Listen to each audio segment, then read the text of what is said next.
الحمد لله وكفى وسلام على عباده الذين اصطفى أما بعد أعوذ بالله من الشيطان الرجيم بسم الله الرحمن الرحيم ما كان محمد أبا أحد من رجالكم ولكن رسول الله وخاتم النبيين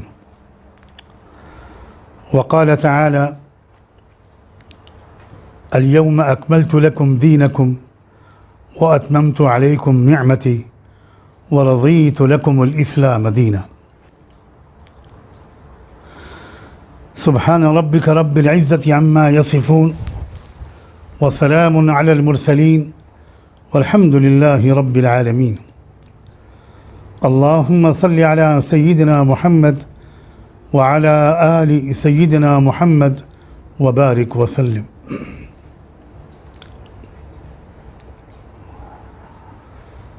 سب سے پہلے تو میں تحفظ دین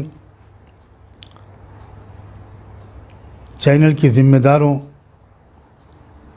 کو اس بات پر مبارکباد دیتا ہوں، خراج تحسین پیش کرتا ہوں کہ انہوں نے ایک بہت اہم موضوع پر سلسلے وار علماء کرام کے بیانات اور خطبات کا یہ مبارک سلسلہ جاری کیا. مجھے امید ہے کہ انشاءاللہ لاکھوں بندوں، اللہ کے بندوں اور بندیوں نے اس سے فائدہ اٹھایا ہوگا اور آئندہ بھی اس سے فائدہ اٹھانے کا سلسلہ جاری رہے گا. آج کے اس اختتامی اجلاس میں یا اس اختتامی نشست میں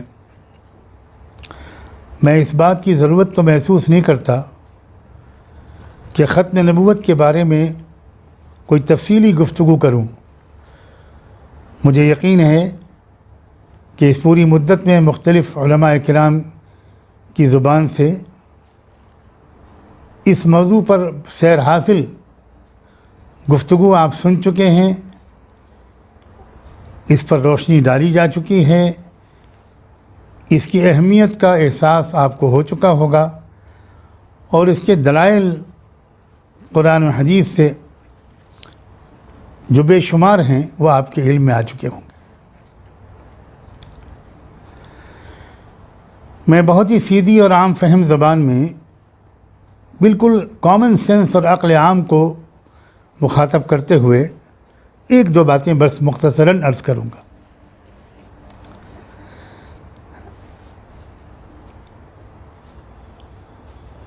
شاید آپ نے سنا ہو کہ جو لوگ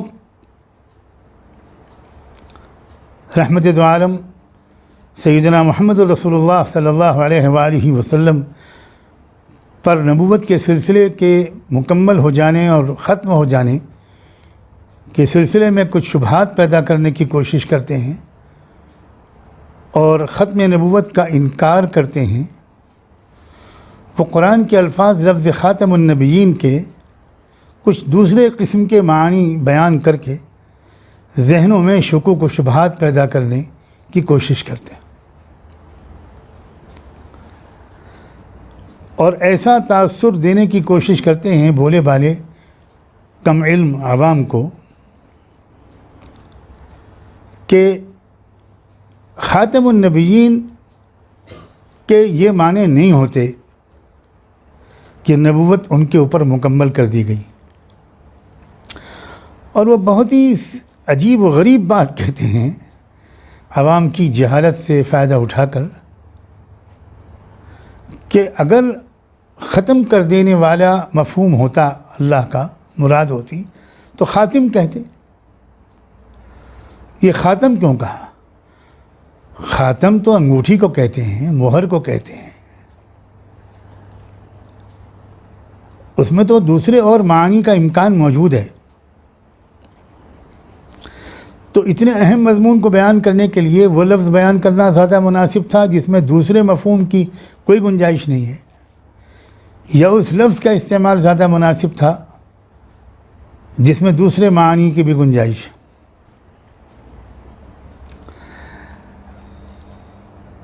اب ظاہر ہے کہ جو لوگ عربی زبان نہیں جانتے اور عربی کے زبر زیر کے فرق سے جو غضب کا فرق ایک ہی لفظ کے مفہوم میں پیدا ہو جاتا ہے، ان نزاکتوں اور وسعتوں کو نہیں جانتے، ان کے سامنے اس طرح کی بات کرنے سے ان لوگوں کو یہ تجربہ ہوتا ہے، امید ہوتی ہے کہ لوگ بہکاوے میں آ جائیں گے۔ عربی زبان عجیب و غریب زبان ہے۔ زبر زیر کے بدل جانے سے معنی کہاں سے کہاں پہنچ جاتے ہیں، وزن کے اور صیغے کے بدل جانے سے معنی بدل جاتے ہیں۔ اب خاتم کے معنی ہیں ختم کرنے والا، مکمل کرنے والا، لیکن تمام دنیا کے عربی زبان کے ماہرین کا اس پر اتفاق ہے کہ اگر آپ کو ختم کرنے اور مکمل کرنے اور بند کر دینے اور سیل بمہر کر دینے کا مفہوم ادا کرنا ہے تو آپ لفظ خاتم اگر بولیں گے تو ختم کے معنی میں اس میں وہ طاقت پیدا ہو جائے گی جو خاتم سے ادا نہیں ہو سکتی۔ سیل جو لگائی جاتی ہے وہ اس بات کا اعلان ہوتا ہے کہ بس اب اس میں کوئی ایک حرف کا اضافہ، کوئی نقطے اور کامے کا اضافہ نہیں کیا جا سکتا، اس سے پہلے سیل نہیں لگائی جا سکتی۔ تو اللہ تعالیٰ نے جو بہت ہی زیادہ آخری طاقتور لفظ ہو سکتا تھا عربی زبان کا، مکمل کر دینے، ختم کر دینے، بند کر دینے، مہر لگا دینے اور سیل لگا دینے کے مفہوم کو ادا کرنے والا وہ لفظ استعمال فرمایا ہے۔ اور کیا ختم نبوت کا عقیدہ صرف اسی لفظ قرآنی سے ثابت ہوتا ہے؟ اصل میں بیک گراؤنڈ میں ایک بہت بڑی گمراہی چھپی ہوئی ہوتی ہے، انکار حدیث کی۔ اور آج کل کا سو کالڈ پڑھا لکھا طبقہ اس پروپیگنڈے سے بڑی جلدی متاثر ہوتا ہے کہ بھئی ہم تو قرآن کو مانتے ہیں۔ یعنی کیا اس کا مطلب یہ ہوا کہ جب آپ یہ لفظ بولتے ہیں کہ ہم قرآن کو مانتے ہیں تو آپ ہم کو اجازت دیتے ہیں کہ ہم اس کا مفہوم یہ لیں کہ آپ یہ بھی کہنا چاہ رہے ہیں کہ ہم محمد رسول اللہ کو نہیں مانتے؟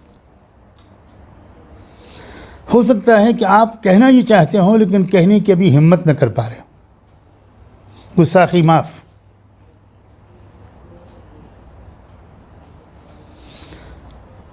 میرے جو اس قسم کے سینکڑوں ہزاروں لوگوں سے، اس مریض ذہنیت کے لوگوں سے گفتگو ہوئی ہے تو میں نے ان کے اس اندر کے چور کو گفتگو کے ابتدا میں پکڑنے کی کوشش کی کہ پہلے یہ بتائیے کہ محمد رسول اللہ صلی اللہ علیہ وسلم کے بارے میں آپ کے خیالات کیا ہیں۔ قرآن کافی ہے، اس بارے میں گفتگو میں کروں گا اور ضرور کروں گا، لیکن میں تھوڑی دیر کے بعد کروں گا۔ پہلے میں آپ سے سننا چاہتا ہوں کہ محمد رسول اللہ کی شخصیت کے بارے میں آپ کے خیالات کیا ہیں۔ تو تھوڑی ہی دیر میں ان کے اندر کے روگ سامنے آ جاتا تھا۔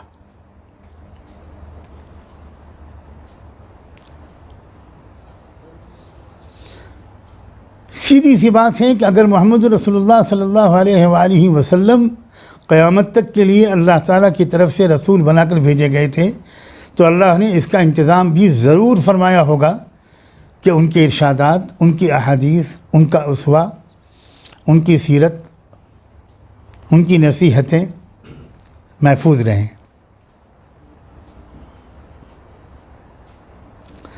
اب محفوظ رہنے کا اللہ تعالیٰ نے انتظام فرمایا، مگر دیکھیں کمال کا فرق کیا ہے۔ ایک ہے قرآن کی حفاظت کا درجہ، ایک ہے سنت نبوی کی حفاظت کا درجہ۔ جو فرق اللہ اور اس کے رسول کے مقام میں ہے وہی فرق کتاب اللہ کی حفاظت اور سنت نبوی کی حفاظت میں ہے۔ کاش کہ گفتگو بہت تفصیل سے اس موضوع پر کی جائے۔ رسول اللہ کی احادیث قرآن کی آیات کی طرح اگر محفوظ ہوتی تو یہ تو نبوت اور الوہیت کے درمیان کا جو فرق و تفاوت تھا یہ اس کو ختم کر دینے کے مترادف ہوتا اور یہاں سے شرک کا ایک نیا باب شروع ہوتا۔ جس کو مٹانے کے لیے آئے تھے محمد رسول اللہ. تو اللہ نے کمال پلاننگ اور منصوبہ بندی کے ساتھ حفاظت تو فرمائی اللہ کے رسول کی زبان سے نکلے ہوئے ایک ایک لفظ کی، ایک ایک ادا کی، لیکن فرق رکھا. اور وہ فرق 15-20 سال مدرسے میں پڑھنے والا طالب علم اور 50-60 سال قرآن و سنت کے علوم کو پڑھانے والا طالب علم اللہ کا شکر ہے اچھی طرح سمجھتا ہے. اسے جہاں اس میں کوئی شک نہیں ہوتا کہ اللہ کے رسول کی سیرت محفوظ ہے، ایک ایک ادا محفوظ ہے. اگر آپ نے نماز میں رکوع سے پہلے ہاتھ اٹھائے تو یہ ادا بھی محفوظ ہے، اور امت میں کروڑوں غلامان مصطفیٰ اس ادا کو زندہ رکھے ہوئے ہیں. اور اگر آپ نے رکوع سے پہلے اور رکوع کے بعد ہاتھ نہیں اٹھائے تو یہ ادا بھی محفوظ ہے، اور کروڑوں غلامان مصطفیٰ اس ادا کو بھی محفوظ رکھے ہوئے ہیں. اگر اقامت اس طرح کہی گئی کہ اللہ اکبر اشہد ان لا الہ الا اللہ اشہد ان محمد رسول اللہ، کلمہ شہادتین کو ایک ایک بار ادا کیا گیا، تو اگر اس طرح پر ادا کی گئی اللہ کے رسول کے پیچھے تو یہ ادا بھی محفوظ ہے. اور کروڑوں نمازی باجماعت نماز پڑھتے وقت اسی طرح اقامت کہتے. اور اگر آپ کے پیچھے صحابہ کرام نے اس طرح اقامت کہی کہ 2 دفعہ کہا اللہ اکبر، پھر کہا اللہ اکبر، پھر 2 بار کہا اشہد ان لا الہ الا اللہ اشہد ان لا الہ الا اللہ، پھر 2 بار کہا اشہد ان محمد الرسول اللہ اشہد ان محمد الرسول اللہ، جیسے عام طور پر ہمارے ملک میں کہی جاتی ہے، تو اس ادا کو بھی محفوظ رکھا. اور میں کتنی مثالیں دوں. وضو سے پہلے وضو کے درمیان مسواک، یہ بھی اللہ کی سنت، اور نماز سے پہلے مسواک بغیر وضو کے، یہ بھی اللہ کے رسول کی سنت، دونوں زندہ ہیں. تو عجیب حفاظت ہوئی ہے. کیا بتائیں، میں سخت لفظ ذرا استعمال کرنے سے گریز کرتا ہوں. جن لوگوں نے ایک دن کسی دینی تعلیم حاصل نہ کی ہو، وہ نازک ترین موضوعات پر بولنے کی ہمت کرتے ہیں. ذرا وہ عدالت میں جا کر کھڑے ہو کر بحث کرنے کی جسارت کریں. میرا خیال میں شاید ان کو اسی وقت جیل بھیج دیا جائے گا کہ قانون سے واقفیت نہیں ہے اور آپ آ کر بحث کر رہے ہیں، آپ نے قانون پڑھا نہیں ہے.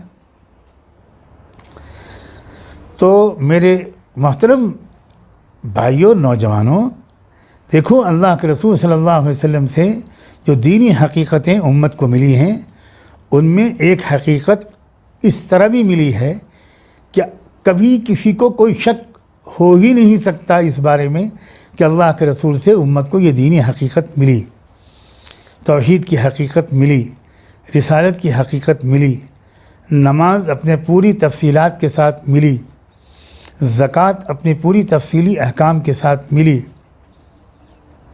کہاں ہے تفصیلی احکام نماز و زکوٰۃ کے قرآن میں؟ روزے کے تفصیلی احکام ملے، حج کے تفصیلی احکام ملے. حج کے تفصیلی احکام قرآن میں کہاں ہیں؟ کیوں اللہ کے رسول نے کہا کہ خذوا عنی مناسککم، مجھ سے سیکھو حج کے اعمال؟ کیوں آپ نے فرمایا صلوا کما رأیتمونی اصلی، جس طرح میں نماز پڑھتا ہوا تم مجھے دیکھو ویسے نماز پڑھو. آپ کے ذریعے جو دینی حقیقتیں ملی، آخرت کی، قیامت کی، تقدیر کی، ایمان بالملائکہ کی، آپ کے ذریعے جو حقیقتیں ملی اعمال کی، احکام کی، اور ایسے ملی کہ پوری امت تواتر کے ساتھ ان کی قائل رہی. انہی حقیقتوں میں سے ایک حقیقت یہ بھی ملی کہ آپ کی زبان سے بھی اور طرز عمل سے بھی کہ میرے بعد کوئی نبی نہیں آئے گا. یہ بھی اسی طرح کی تواتر کے ساتھ ملی. بلکہ میں تو حکمت کہتا ہوں کہ حضور کی زندگی میں ایک جھوٹا مدعی نبوت کھڑا ہو گیا. کیوں کھڑا ہونے دیا اللہ نے اس کو؟ اس لیے کہ حضور کی زندگی میں ایک مدعی نبوت کھڑا ہوا تو دنیا کو دکھانا تھا کہ محمد رسول اللہ اس کے ساتھ کیا معاملہ کرتے ہیں. تو آپ نے اس سے جنگ کرنے کا حکم دیا، اور سب سے سخت لڑائی صحابہ کرام نے خلیفہ راشد تھے جناب بکر صدیق کے دور میں اسی جھوٹے مدعی نبوت سے لڑے. یہ یہودی نہیں تھا، یہ عیسائی نہیں تھا، یہ ایمان لا چکا تھا، اور اس کے ہاں اذان بھی ہوتی تھی، نماز بھی ہوتی تھی. اذان میں یہ کہلواتا تھا اشہد ان لا الہ الا اللہ و اشہد ان محمد الرسول اللہ. لیکن زبردست لڑائی کر کے اس کو کافر کردار تک پہنچایا گیا. یہ اس بات کا عملی اعلان کروا دیا اللہ نے کہ محمد کے بعد جو شخص بھی نبوت کا دعویٰ کرے اس کے ساتھ مسلح طور پر اس کو ختم کرو. وہ مرتد ہے، وہ صرف کافر نہیں ہے، وہ مرتد ہے. اور کافر اور مرتد میں بہت فرق ہوتا ہے. ہر کافر باغی نہیں قرار دیا جاتا، لیکن ہر مرتد باغی قرار دیا جاتا ہے. اور ساری دنیا کے حکومتیں بغاوت کرنے والے کے ساتھ جو سلوک کرتی ہیں اس کے بارے میں مجھے کچھ دو جملے بھی کہنے کی ضرورت نہیں ہے. حکومت کے کسی قانون کو توڑ دے آدمی تو باغی نہیں قرار پاتا، وہ ایک کرمنل قرار پاتا ہے. لیکن اگر بغاوت کا اعلان کر دے، چاہے اس نے عملاً نہ چوری کی ہو نہ ڈاکہ ڈالا ہو، تو اس کو تو پھر بدترین دشمن قرار دے کر اس کے ساتھ وہ معاملہ کیا جاتا ہے. اور اسی لیے حضور صلی اللہ علیہ وسلم کے زمانے سے لے کر آج تک پوری امت کا اس پر اتفاق رہا ہے کہ آپ کے بعد کوئی نبی نہیں آ سکتا. اور جو نبوت کا دعویٰ کرے وہ یقیناً جھوٹا ہے.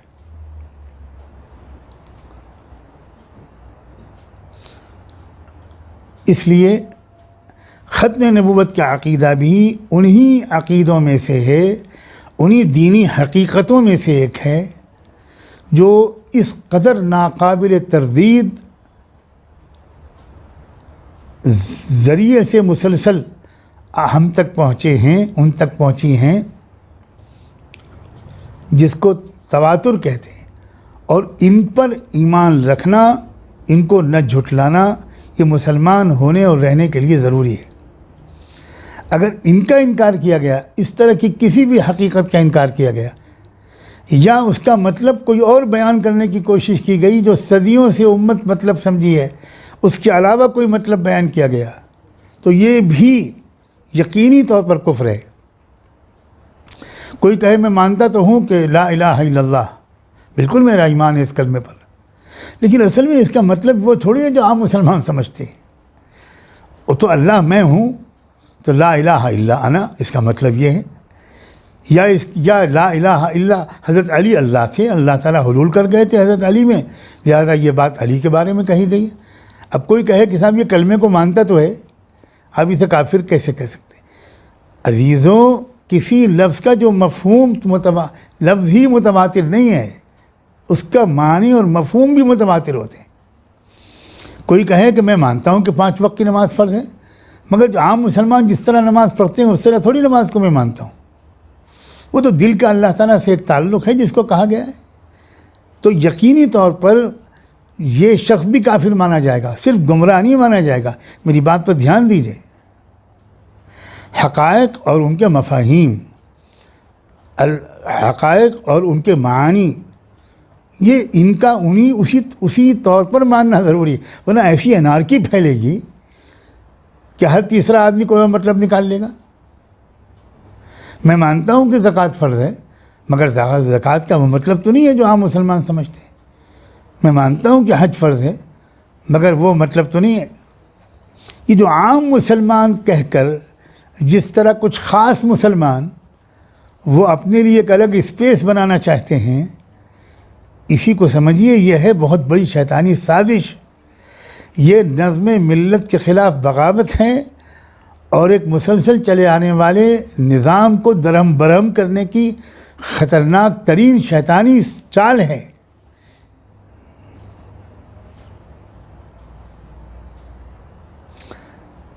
اب آگے میں ایک بات ذرا اور عرض کرنا چاہتا ہوں، کیونکہ یہ باتیں تو اکثر شاید آپ کے سامنے آ چکی ہوں. ایک سوال اٹھایا جاتا ہے کہ نبوت اور رسالت نعمت ہے کہ نہیں؟ کہا جاتا ہے کہ آپ لوگ تو کہتے ہیں کہ نبوت اور رسالت سے بڑھ کر تو اس دنیا میں کوئی نعمت ہی نہیں،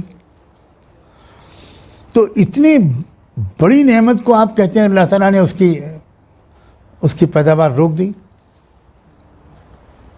چاول گیہوں سب پیدا ہو رہا ہے، ہوا چل رہی ہے، روشنی بھیجی جا رہی ہے، اور نبوت جیسا سرچشمہ ہدایت بننے والا انسٹیٹیوشن وہ اللہ نے بند کر دیا۔ اب ہماری جو سمجھ کی حالت ہے وہ یہ ہے کہ آپ کتنی بھی احمقانہ بات کرو، مجمع انشاءاللہ اتنا کم سمجھ ملتا ہے کہ وہ بھی جھومنے لگتا ہے کہ بھئی ہاں یہ بات تو صحیح ہے، گمراہی اتنی پھیل رہی ہے، نبی کی ضرورت ہے، اور یہ کہہ رہے ہیں کہ نبی آنا بند ہو گئے۔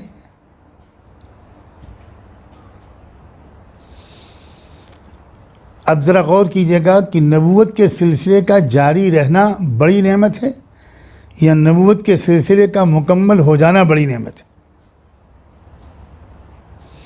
یقین رکھیے جب نبوت کا سلسلہ جاری تھا تو اس وقت کی جو نفسیاتی کیفیت ہوا کرتی تھی وقت کے نبی پر ایمان لانے والوں کی، وہ یہ ہوتی تھی کہ جب وقت کے نبی پر ایمان لانے والوں کے دور میں، ان کی اولادوں کے دور میں کوئی دوسرا نبی اللہ کی طرف سے مبعوث ہوتا تھا تو آپ پوری تاریخ اٹھا کر دیکھیے کہ پچھلے نبی پر کیا وہ لوگ ایمان لائے جو پچھلے نبی سے وابستہ تھے، یا پچھلے نبی سے وابستہ لوگ زیادہ تر نئے نبی کی جان کے دشمن بن گئے؟ پوری تاریخ اٹھا کر دیکھیے۔ ایک انسان کسی کا معتقد ہوتا ہے، کسی سے وابستہ ہوتا ہے، اس سے اس کی ایک عجیب قسم کی وابستگی ہو جاتی ہے جو غیر شعوری طور پر عصبیت تک پہنچ کر رہتی ہے۔ اتنا اٹیچمنٹ ہو جاتا ہے اس کے ساتھ کہ اس کی موجودگی میں یا اس کے بعد کسی دوسرے کا معتقد بننا یہ آسان کام نہیں ہوتا۔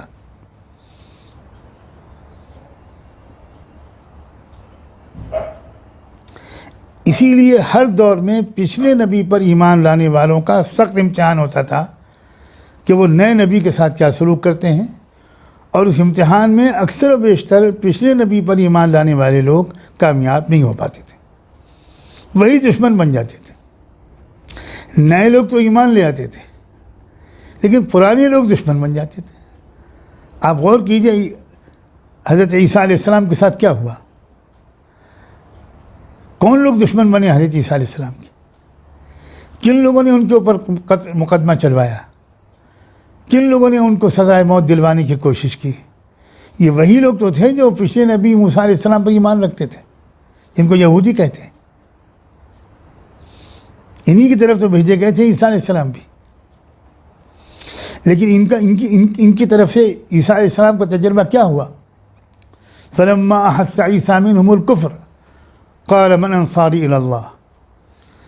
یہ لوگ دشمن بن گئے عیسیٰ علیہ السلام، اس قدر دشمن بن گئے کہ انہوں نے تو ان کا جینا دو بھر کیا، انہوں نے تو ان کے اوپر مقدمات چلوائے، اور انہوں نے تو ان کے اوپر اپنی مذہبی عدالت سے سزائے موت کا فیصلہ جاری کروایا، اور اس کو نافذ کروانے کی بھی اپنی سی بھرپور کوشش کر ڈالی۔ اللہ نے مداخلت کی اور وہ کوشش کامیاب نہیں ہوئی، یہ ایک الگ بات ہے۔ پھر رحمت دو عالم سیدنا محمد رسول اللہ صلی اللہ علیہ وآلہ وسلم جب تشریف لائے تو کون لوگ ان کے اشد الناس عداوۃ قرار پائے؟ کون لوگ بدترین دشمن بن گئے؟ بنو اسرائیل کے انبیاء علیہ السلام پر ایمان رکھنے والے لوگ، اہل کتاب، یہود اور نصارہ دونوں، وہ جانی دشمن بن گئے۔ تو اب ذرا سوچئے، اس محبت کو یاد کر کے سوچئے جو آپ کے دل میں محمد رسول اللہ سے ہے۔ اگر رسول پاک صلی اللہ علیہ وسلم کے بعد کوئی نبی آتا اور کہتا ہم سے کہ اب تم کو ہم پر ایمان لانا اور ہماری اطاعت اور اتباع ضروری ہے، تو آپ بتائیے کہ کیا مسلمان اس کے لیے آمادہ ہوتے؟ ہم اور مسلمان دامن مصطفیٰ چھوڑ کر کسی اور دامن سے وابستہ ہونے کو قبول کرتے ہیں تو اللہ نے ان کے اوپر نبوت کے سلسلے کو مکمل کر کے ہم کو بہت بڑے آزمائش سے بچا لیا، بہت بڑے امتحان سے بچا لیا۔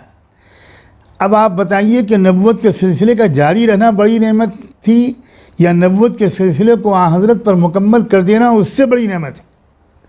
امت محمدیہ کو تو اس کے اوپر مسلسل شکر بجا لینا چاہیے کہ اللہ آپ نے ہم کو ایک بہت بڑے امتحان سے بچا لیا۔ آپ آج کل کے حالات میں بھی دیکھ رہے ہیں کہ گنہگار سے گنہگار مسلمان کو سرور کائنات رحمت دو عالم سیدنا محمد رسول اللہ صلی اللہ علیہ وآلہ وسلم کی ذات اقدس سے ایسی محبت ہوتی ہے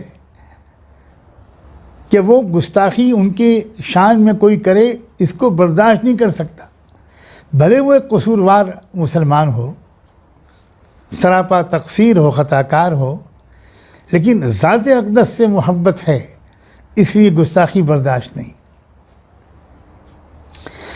تو آپ کے اوپر نبوت کے سلسلے کو مکمل کر دینا یہ بہت بڑی نعمت ہے جو اللہ نے ہمیں عطا کی ہے، بہت بڑی نعمت ہے۔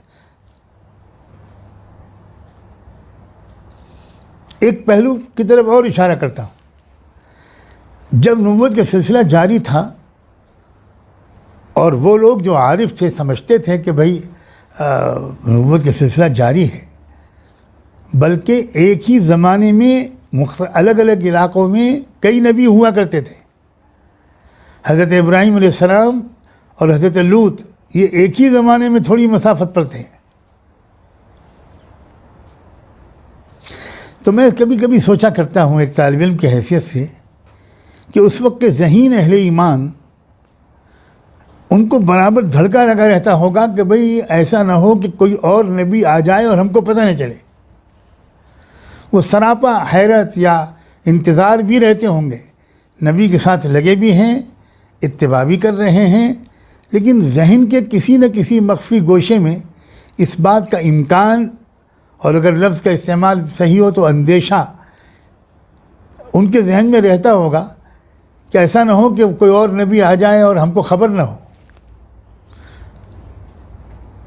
وہ ذہنی یکسوئی جو آج ختم نبوت کی وجہ سے ہمیں حاصل ہے، یکسوئی سابقہ امتوں میں سے ذہین افراد کو حاصل تھی، مجھے اس میں بہت شک ہے۔ ہمارے وہم و گمان میں بھی نہیں آتا اس کا امکان کہ کوئی اور نبی آ جائے گا صلی اللہ علیہ وآلہ وسلم۔ ہم بالکل یکسو ہیں، جس طرح ہمارا نماز کا قبلہ بالکل متعین ہے، ویسے ہی ہماری محبت اور اطاعت کا قبلہ متعین۔ جس طرح ربوبیت اور الوہیت میں کوئی شرک ہمارے ذہن میں اس کا واہمہ نہیں آ سکتا، اسی طرح نبوت اور رسالت اور مرکز محبت اور اطاعت کے اعتبار سے بھی کوئی شرک ہمارے ذہن میں نہیں آ سکتا۔ ادھر بھی وحدانیت ہے، ادھر بھی وحدانیت ہے، ہم بالکل یکسو ہیں، ہمیں کبھی اس کا اندیشہ نہیں ہے۔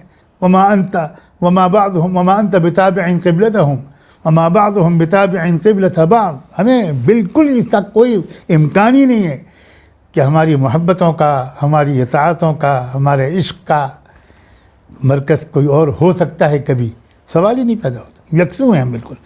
یہ یکسوئی بہت بڑی نعمت ہے، اس کا احساس ہونا چاہیے، اس نعمت کا استحضار ہونا چاہیے۔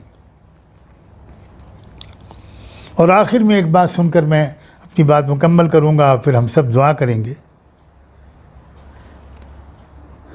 مستند سندوں کے ساتھ یہ واقعہ آتا ہے کہ ایک بار ایک یہودی شخص نے سیدنا عمر بن خطاب سے کہا، جب اس نے قرآن کی آیت اس کے علم میں آئی کہ قرآن میں ایک جگہ پر کہا گیا ہے کہ الیوم اکملت لکم دینکم واتممت علیکم نعمتی، آج ہم نے تمہارے لیے تمہارے دین کو مکمل کر دیا اور اپنی نعمت تمام کر دی، ختم، مکمل ہو گئی نعمت، اور میں نے تمہارے لیے الاسلام کو طرز زندگی اور دین کے طور پر قبول کر لیا۔ پسند کر لیا۔ تو اس یہودی نے حضرت عمر سے کہا کہ اے عمر بن خطاب، اگر یہ آیت ہم پر اتری ہوتی، نعمت کے تمام کر دینے کی بشارت والی، دین کو مکمل کر دینے کی خوشخبری والی، تو ہم تو اس دن جشن مناتے، تہوار مناتے، عید کے طور پر اس دن کو لیتے۔ حضرت عمر مسکرائے، ہزاروں سلام ہو ان پر، کہنے لگے تمہیں نہیں معلوم کہ اس دن ہماری سب سے بڑی عید ہے؟ یہ آیت یوم عرفہ میں اتری تھی، تو ہم تو ہر سال اس کی ایسا جشن مناتے ہیں، شکرانہ ادا کرتے ہیں اس بات کا کہ آج اللہ نے آج ہی کے دن آپ نے دین کو مکمل کیا تھا۔ تو اکمال دین اور اتمام نعمت جو ختم نبوت کے ذریعے اللہ تعالیٰ کی طرف سے ہمیں ملا، یہ ایسی نعمت ہے کہ جس پر دوسری قومیں رش کر رہی ہیں اور کہہ رہی ہیں کہ یہ ہم کو ملی ہوتی تو ہم عید مناتے ہیں۔ اور آج کچھ لوگ اسی نعمت پر ڈھاکہ ڈال رہے ہیں، کنفیوز کر رہے ہیں امت کو۔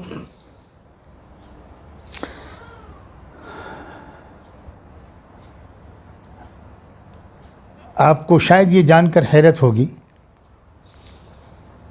کہ مرزا غلام احمد قادیانی کو ایک نبی اور پیغمبر کی حیثیت سے کھڑا کیا جانا یہ کتنی بڑی سازش تھی، ملت کی وحدت کو توڑنے کی ایک شیطانی اور طاغوتی سازش تھی۔ اور اس بات کا ذکر علامہ اقبال نے پنڈت جواہر لال نہرو کے نام اپنے ایک خط میں کیا۔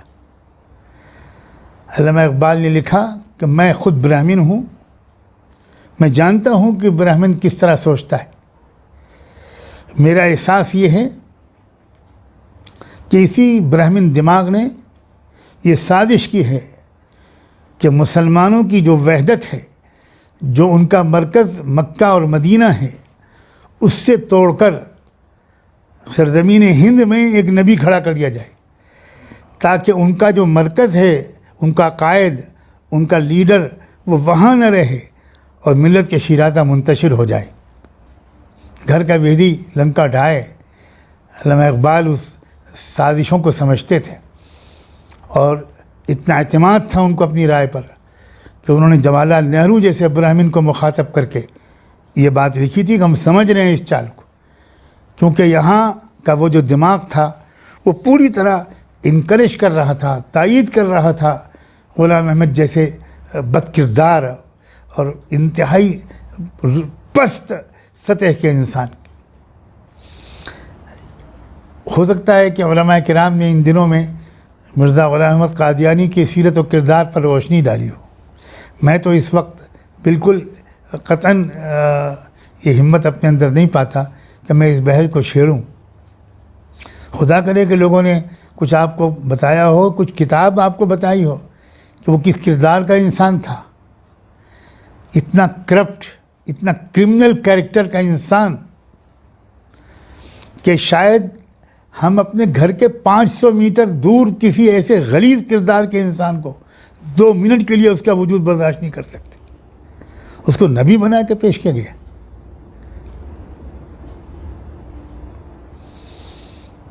کون سا وہ جرم و فحاشی، کون سی وہ بے حیائی ہے جو غلام احمد قادیانی کے کردار کا حصہ نہیں تھی؟ وہ لوگ جو ان کو ایسے کردار کے انسان کو نبی مانتے ہیں، میری تو سمجھ میں نہیں آتا کہ ان کو کون سی قیمت ملی ہے اتنی جاہلانہ بات کے قبول کرنے کی۔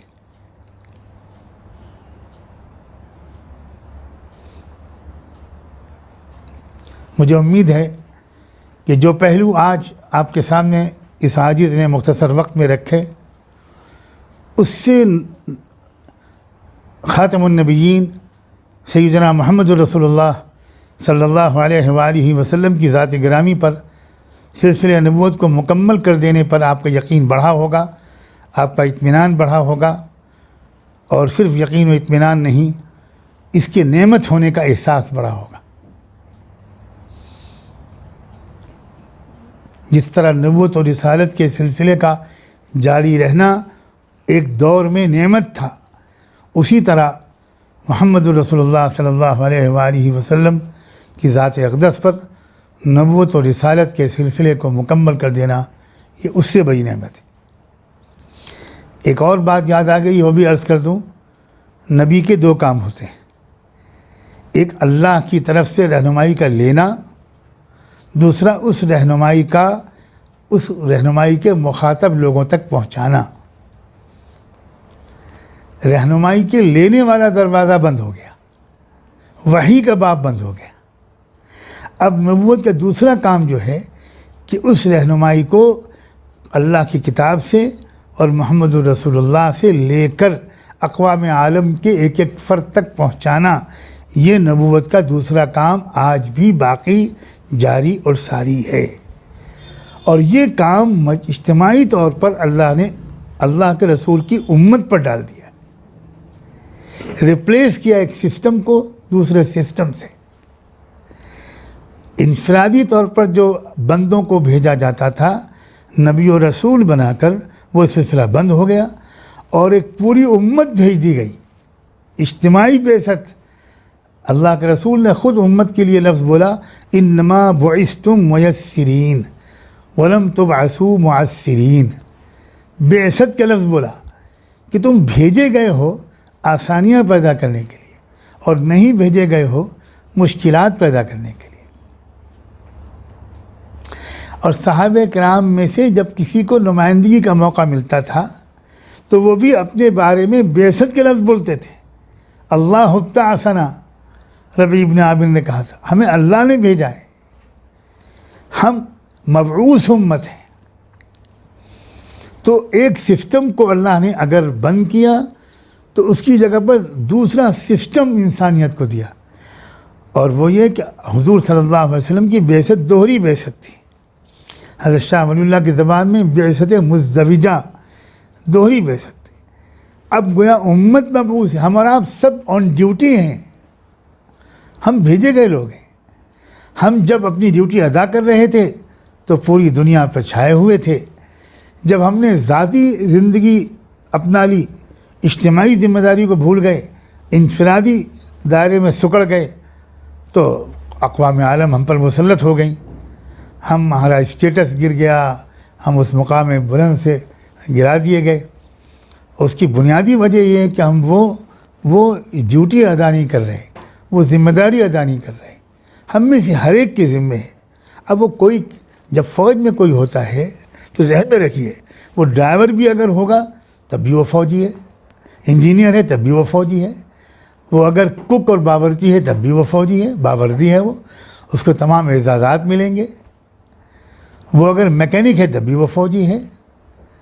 تو ہم میں سے ہر ایک کو اپنی اپنی حیثیت سے پیغام محمدی کو دنیا تک پہنچانے کی ٹیم کا کوئی حصہ بننا چاہیے۔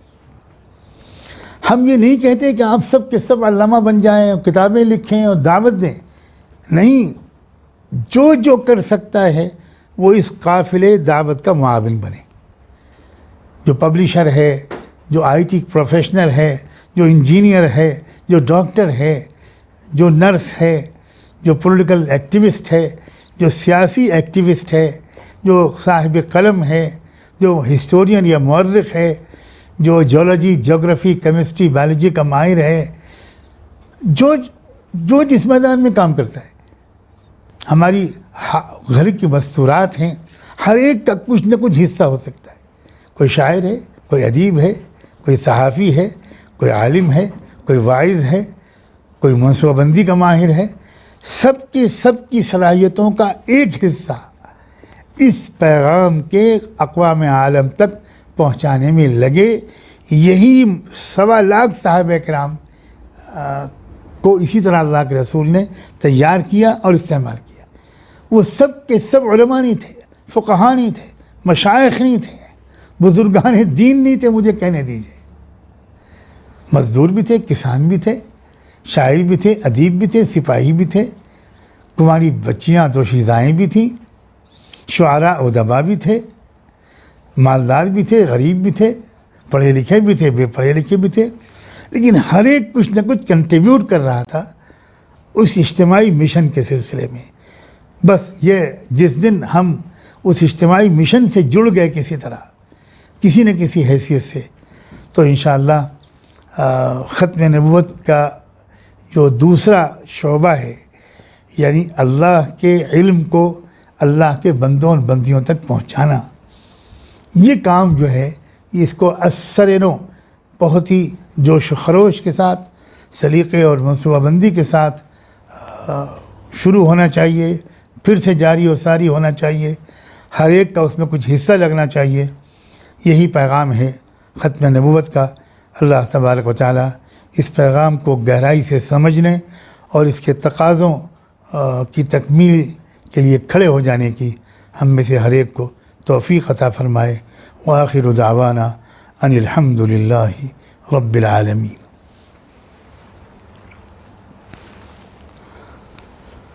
آئیے دعا مانگیں۔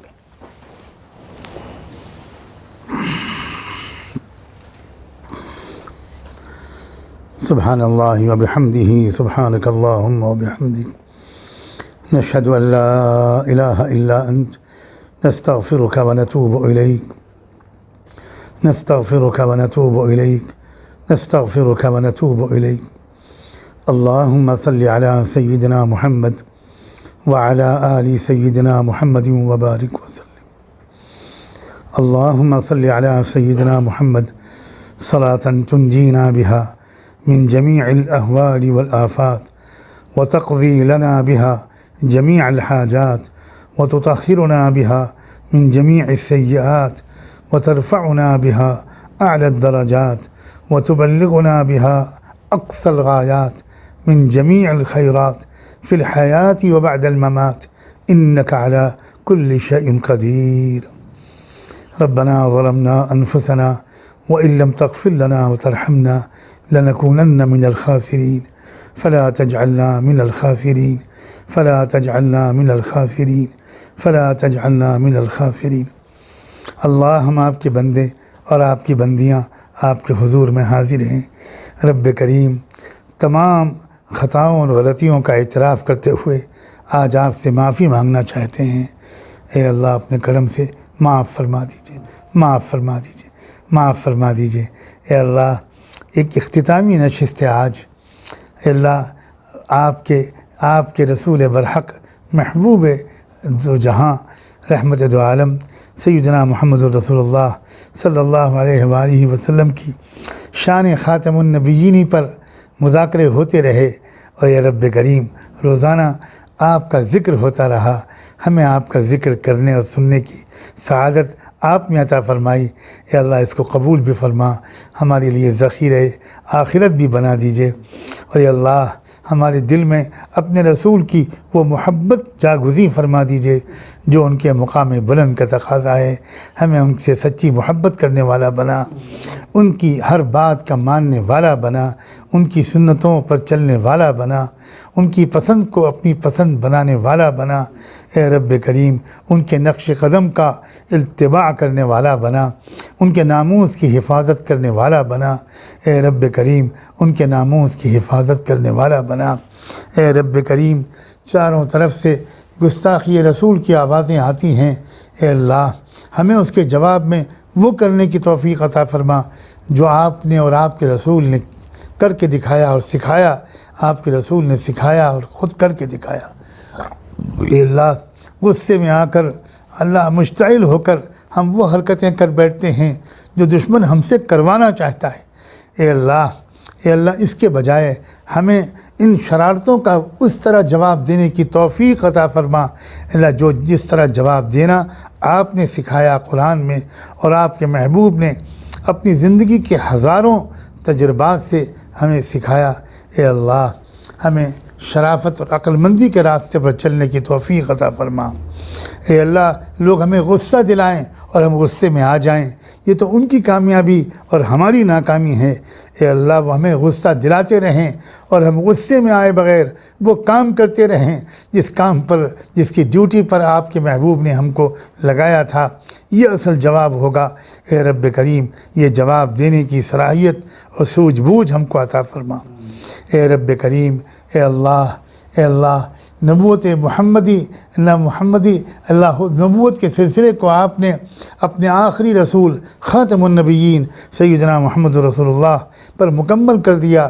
اے اللہ، یہ اس کی وجہ سے ہم پر ایک ذمہ داری بھی تو عائد ہوئی، اللہ اس ذمہ داری کو سمجھ کر ادا کرنے کی توفیق عطا فرما۔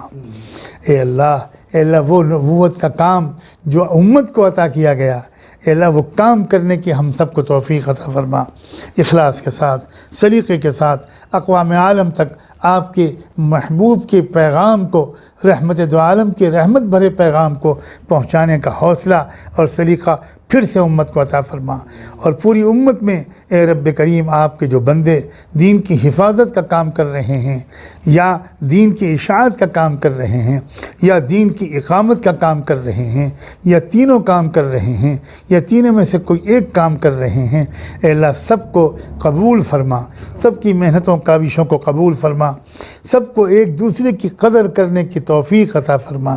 اللہ کشادہ دلی نصیب فرما، بالغ نظری نصیب فرما، بصیرت اور فراست نصیب فرما، گہری سمجھ نصیب فرما، دور تک دیکھنے والی نگاہ نصیب فرما، دور تک دیکھنے والی نگاہ کو نصیب فرما، سازشوں کو سمجھ کر ان کا صحیح طریقے سے اور صحیح نیت کے ساتھ مقابلے کی توفیق عطا فرما۔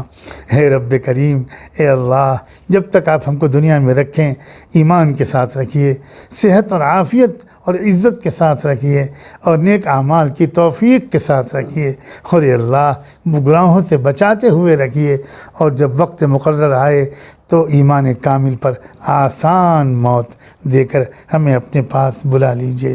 اللہ موت کی اور سکرات کے موت کی مشکلات اور تکلیفوں سے ہم سب کو بچائے رکھیے گا، مدد فرما دیجیے گا، اس آخری وقت میں خاص طور پر مدد فرما دیجیے گا، کلمہ دل و زبان سے جاری کر دیجیے گا۔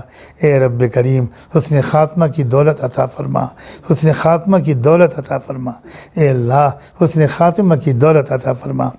اے رب کریم، ان مذاکروں کے سلسلے کو قبول فرما، اس سلسلے کو شروع کرنے اور جاری رکھنے والے اپنے بندوں کو اپنی خاص قبولیت سے نواز دے، ان کی ترقیاں، ان کی دینی اور دنیاوی ترقیوں کے فیصلے فرما، ہر شر فتنے سے ہم کو اور ان کو سب کو محفوظ فرما۔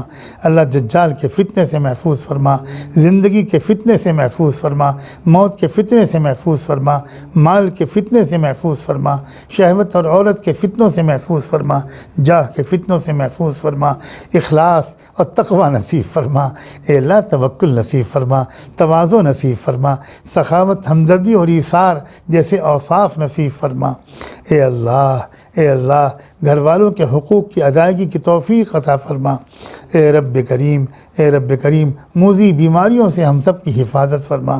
اے اللہ جب تک دنیا میں زندہ رہیں، سننے کی طاقت بھی باقی رہے، دیکھنے کی طاقت بھی باقی رہے، بولنے کی طاقت بھی باقی رہے، چلنے پھرنے کی طاقت بھی باقی رہے، معذوری محتاجی سے بچائے رکھیے، معذوری محتاجی سے بچائے رکھیے۔ اللہ زندگی کے بڑھاپے میں خاص طور پر خوب روزی کی کشادگی نصیب فرما، خوب روزی کی کشادگی نصیب فرما۔ اللہم اغفر لی ذنبی ووسع لی فی داری وبارک لی فی رزقی وبارک لی فی رزقی وبارک لی فی رزقی وبارک لی فی رزقی۔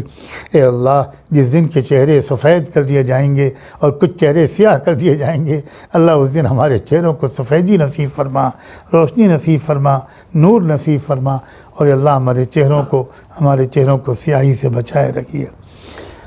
ایک آخری التجا یہ ہے، رب کریم ہم سب کی طرف سے ہم گنہگاروں کے نام لے کر رحمت دو عالم صلی اللہ علیہ وآلہ وسلم کی خدمت اقدس میں ہم سب کی طرف سے درود و سلام بھجوا دیجئے، ان پر اور ان کی آل پر، ان پر اور ان کے اہل بیت پر، اصحاب و صحابیات پر، ازواج مطہرات پر، ذریت طیبہ پر، اور ان کے نقش قدم پر چلنے والے تمام صالحین و صالحات پر، اور انہی کے راستے پر جینے اور مرنے کی ہم سب کو توفیق عطا فرما۔